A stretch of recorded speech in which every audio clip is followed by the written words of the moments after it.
Hi everyone, welcome back to our channel Girisiri blogs.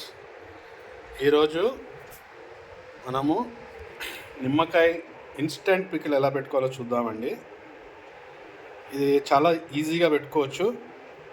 So నిమ్మకాయలు ఉప్పులో ఊరేసి దాన్ని 3 రోజుల నుంచి దాని తర్వాత దాన్ని మళ్ళీ రెడీ చేసుకోవాల్సిన అవసరం ఏమి ఉండదు.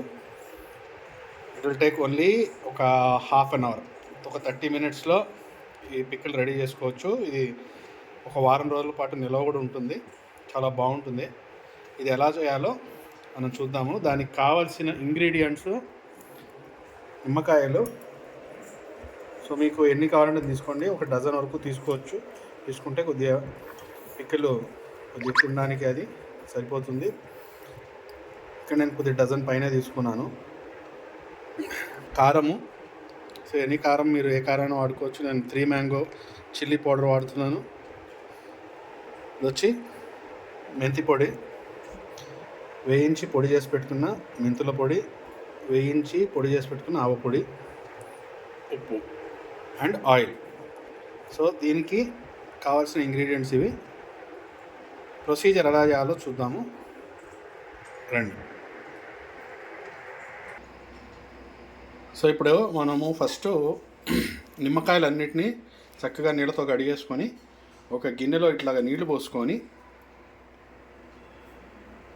వీటిల్లో నిమ్మకాయలన్నీ వేసేసి దీన్ని మగ్గించుకోవాలండి. సో నిమ్మకాయలు చక్కగా మగ్గిపోవాలి. మనం ముట్టుకుంటే మెత్తగా ఉండాలి. ఇట్లా కంప్లీట్గా మగ్గిపోవాలి నిమ్మకాయలు. అప్పటి వరకు మూత పెట్టేసి మగ్గించుకుందాము. ఇది మగ్గిన తర్వాత ఏం చేయాలనే తర్వాత చూపిస్తా.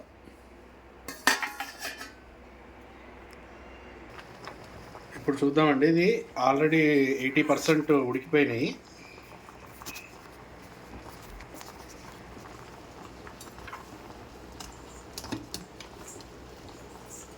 సో ఎలా ఉడికాయి అనేది ఒకసారి చెక్ చేద్దాము.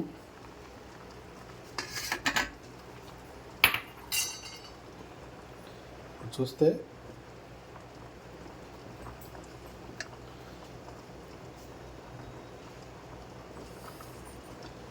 బాగానే ఉందండి, బాగానే మెత్తగానే ఉడికినాయి, పర్వాలేదు. ఇంకొక 2 మినిట్స్ ఉంచేసి మనం దింపేసుకోవచ్చు. ఒక 2 మినిట్స్ ఆగాక మళ్ళీ చూద్దాం. ఇప్పుడు ఇవన్నీ చక్కగా మగ్గిపోయినాయండి. ఇప్పుడు వీటిని ఒక ప్లేట్లో వేసుకొని మనం నిమ్మకాయని కట్ చేసుకోవాలి. అది ఎలా చేయాలో చూపిస్తాను మీకు. ఓకే, ఇప్పుడు నీళ్ళన్నీ తీసేసానండి. సో ఈ నిమ్మకాయలు ఇప్పుడు చక్కగా మెత్తగా మగ్గిపోయినాయి.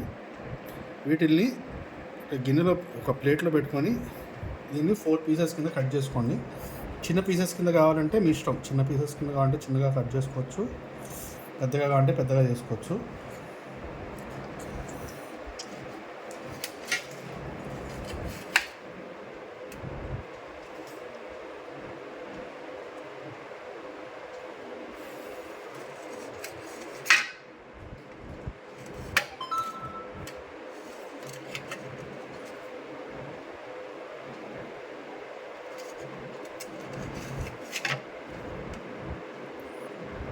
సో ఒక నిమ్మకాయని ఇట్లా కట్ చేసుకున్నాను, ఒక 4 పీసెస్ వచ్చేటట్టు. ఇలాగా మొత్తం నిమ్మకాయలన్నింటినీ కట్ చేసుకోవాలి. నేను ఇంకొక నిమ్మకాయ కూడా చూపిస్తున్నాను చూడండి. సో దీంట్లో ఉన్న జ్యూస్ అంతా బయటకు వస్తుంటుంది. ఈ జ్యూసు చాలా ఇంపార్టెంట్ అండి. ఇది పచ్చడిలో కలుపుకోవాలి మనము.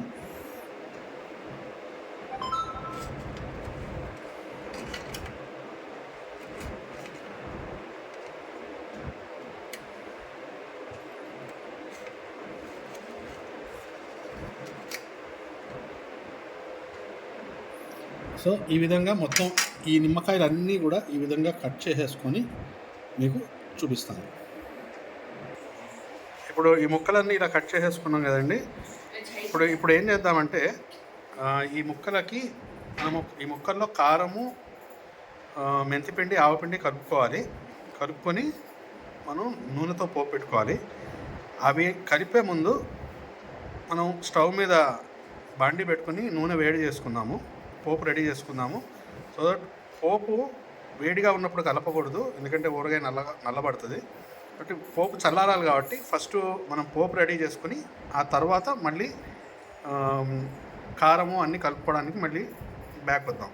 So let's go and see. ఇప్పుడు ఇక్కడ మనం బాండీ పెట్టుకుని నూనె పోసుకున్నాము. నేనైతే ప్రస్తుతం నువ్వుల నూనె ఉంది, అది వాడుతున్నానండి. మీకు ఏ నూనె కావాలంటే అది వాడుకోవచ్చు. సో ముక్కల్ని బట్టి నూనె వేసుకోండి. ఊరగాయలు ఎప్పుడు కొద్దిగా నూనె ఎక్కువ ఉంటేనే ఊరగాయ బాగుంటుంది, లేకపోతే ఈ ఊరగాయ తొందరగా పాడైపోయే ఛాన్సెస్ ఉంటాయి.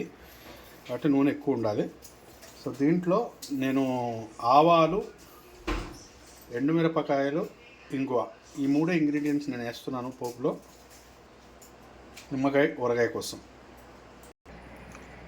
సో ఇవ్వండి పోపులోకి ఆవాలు తీసుకున్నాను, ఎండుమిరపకాయలు తీసుకున్నాను, ఇంగువ. సో MDH ఇంగువ కొద్దిగా స్ట్రాంగ్గా ఉంటుందని అది వాడుతున్నాం. మీకు ఏ ఇంగువ కావాలంటే అది వాడుకోవచ్చు.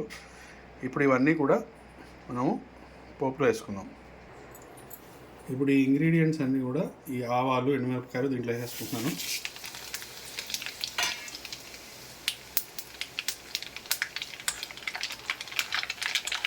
స్టవ్ సిమ్లో పెట్టుకొని వేసుకోండి. ఒక 2 మినిట్స్ ఇలా వేయించేసి ఆపేసుకోండి, సరిపోతుంది.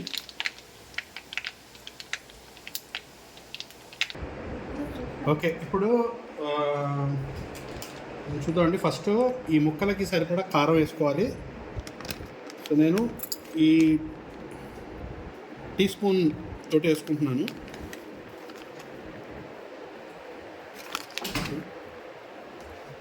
రెండు, మూడు, నాలుగు, ఐదు, 6,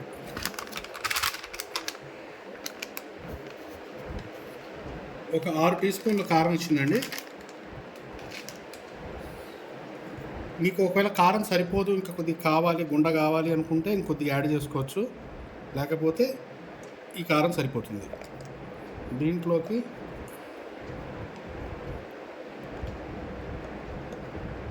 ఈ కాస్త ఒక పావు స్పూను మెంతిపిండి వేసుకుంటున్నాను. మెంతిపిండి ఎక్కువ వేసుకోకండి, చేదు అయిపోతుంది, మళ్ళీ చేదు వస్తుంది పచ్చడి. ఒక హాఫ్ స్పూను ఆవపిండి,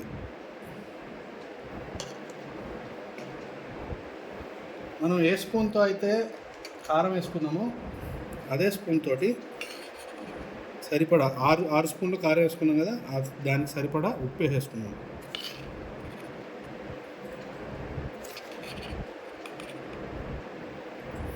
సరిపోకపోతే మళ్ళీ కలుపుకుందాము.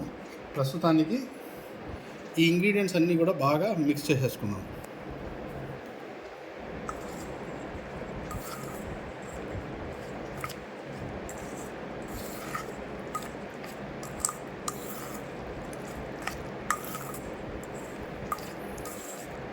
ఒకవేళ మీకు కారం సరిపోదు అనుకోండి, కొద్దిగా కారం యాడ్ చేసుకోవచ్చు.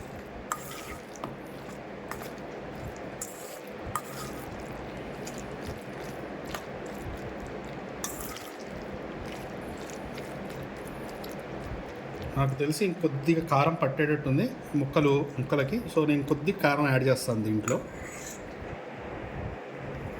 ఇందాక 6 స్పూన్లు వేసుకున్నాం కదండి, ఇదొకటి ఇంకో స్పూన్ యాడ్ చేస్తున్నాను. 7, 8, 9, 10, మొత్తం 11 స్పూన్లు వేసుకున్నాము. మనం ఇందాక కొద్దిగా మెంతిపొడి దానికి 6 స్పూన్లకి తగ్గట్టుగా వేసుకున్నాము. కొద్దిగా ఒక పేసరంతా మెంతిపొడి యాడ్ చేసుకున్నాము, ఎక్కువ కారం వేసాం కాబట్టి. అలాగే కొద్దిగా ఆవపొడి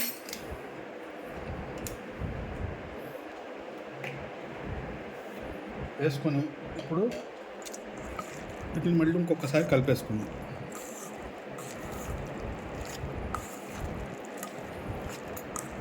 సో గుండ అనేది మనకు ఉండాలి, ఎందుకంటే అన్నంలో కలుపుకుని తినేటప్పుడు మనకి గుజ్జు అనేది లేకపోతే బాగుండదు తినేటప్పుడు. కాబట్టి కొద్దిగా కారం మీకు ఎంత గుండ కావాలో అంత వేసుకోవచ్చు. నిమ్మకాయల్ని బట్టి వేసుకోండి. నిమ్మకాయ పులుపు తక్కువైపోయి మరి గుండె ఎక్కువైపోతే కూడా బాగుండదు. ఈక్వల్గా చూసుకుంటూ వేసుకోవాలి.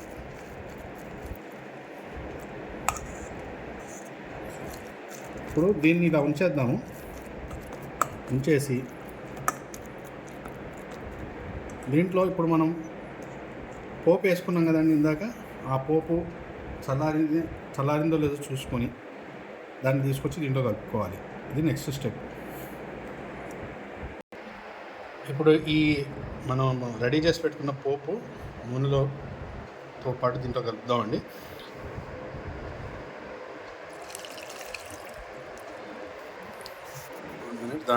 మొత్తం దాంట్లో ఉన్న పోపు గింజలన్నీ కూడా చేరట్టుగా మొత్తం వేసేసుకోండి. ఓకే, ఇప్పుడు దీన్ని ప్రాపర్గా మిక్స్ చేసుకోవాలి.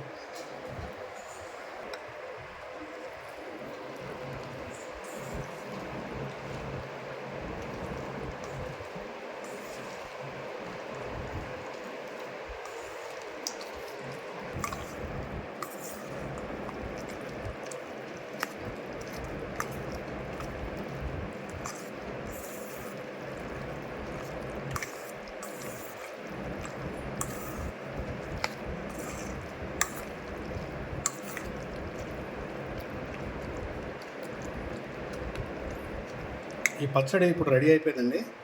దీన్ని ఒక 1 అవర్ అలా వదిలేసి ఆ తర్వాత అన్నంలో వేసుకుని తినచ్చు. ఇది ఇన్స్టెంట్ లెమన్ పికిల్ అండి. ఎలా ఉందో చూసి మీరు చేసుకుని టేస్ట్ చూసి ఎలా ఉందో చెప్పండి. Thank you very much. మళ్ళీ నెక్స్ట్ వీడియోలో ఇంకొక కొత్త రెసిపీతోటి మీ ముందుకు వచ్చేస్తాను. Thank you.